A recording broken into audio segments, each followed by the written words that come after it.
Miss Davis, what is the main focus of your work these days? Oh, my work these days, I am focused very strongly on trying to reach women that have perhaps already made a decision to have a hospital birth and an epidural, that might not think of childbirth as an exciting, creative process. And so many women are convinced by the media that birth is agonizing, and especially today's woman who is very busy already with perhaps a career, other small children, managing a household, thinks to herself the wise decision is to choose hospital because supposedly it's the safest, have an epidural so I don't have to go through any kind of pain, and more or less get my baby and get out of there and get back to work. And in fact, childbirth is one of the most extraordinary experiences in a woman's life. It is rich with meaning and self-discovery.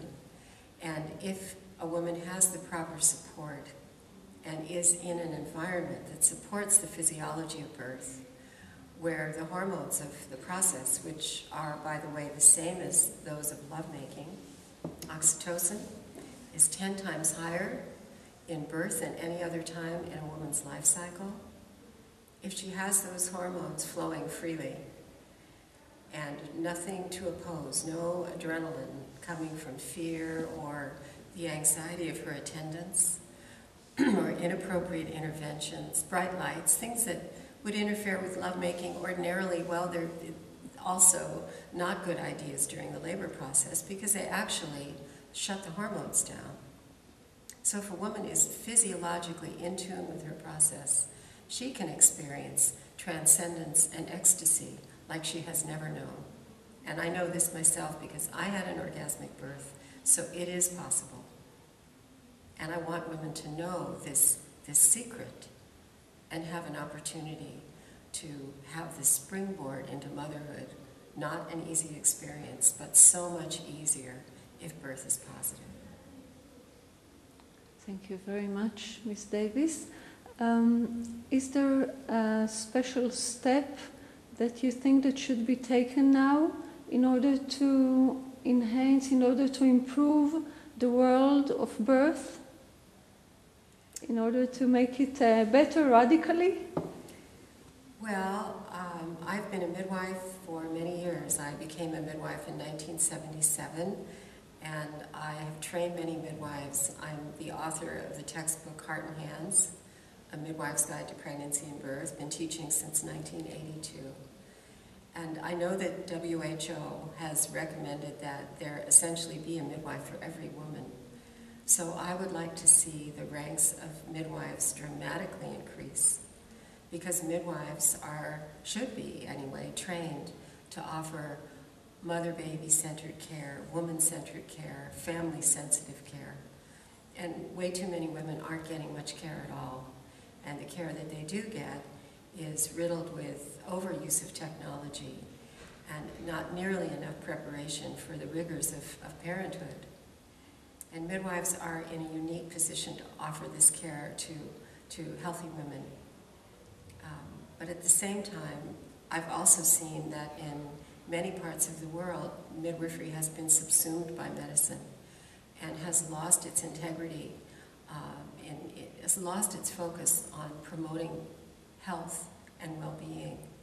So I'm looking at curriculum that will preserve midwifery for the future, where a woman, a midwife student, is never separated from her inner knowing and is always connected to her own truth and can therefore reach women in that capacity and help them be with their own knowing and connected to their truth.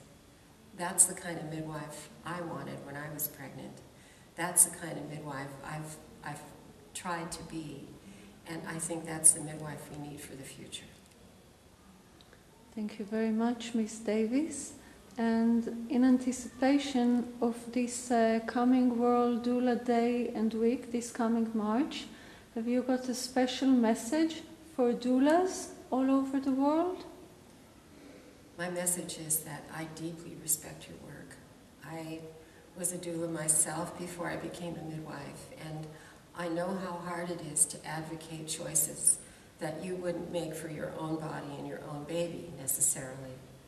In the hospital where technology is overused and sometimes women accept it out of ignorance, it's hard as a doula to stand by and see things happen that you know will not generate the best outcome, and yet it's not your birth, it's her process.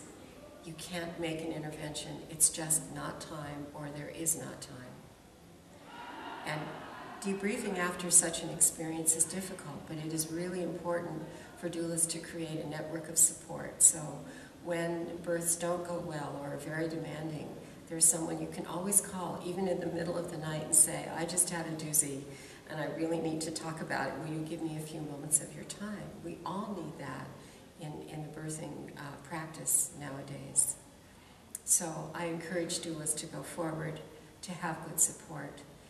And in the setting of the hospital, where there are many other providers, to learn to work cooperatively with everyone involved with birth, to be assertive, to advocate for the moms and babies, but know the personalities of the staff, know how to be around the physician and not be offensive, know how to be with a nurse and be helpful, and know how to be with a midwife, and especially the midwifery student, because, you know, midwife students are needing to learn many of the things that doulas offer.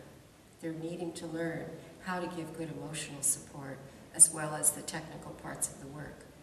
So I guess I'm saying, let's all try not to step on anybody's toes and learn to work in harmony so that we can really serve women to the greatest capacity. Thank you very much, Ms. Davis. Have you got a special message for the Israeli birth community, birth professionals in Israel? Well, yes, especially for the midwives. I imagine that there are many midwives frustrated trying to work in the current healthcare system. And what I want you to know is that there are midwives like you in every country that wish they could practice independently and work more autonomously. I think that we will soon see the evolution of an international alliance of independent midwives. But in the meantime, you have sisters everywhere across the globe that are struggling to recreate independent midwifery. And it's important because midwifery is not medicine, it's a different model of care.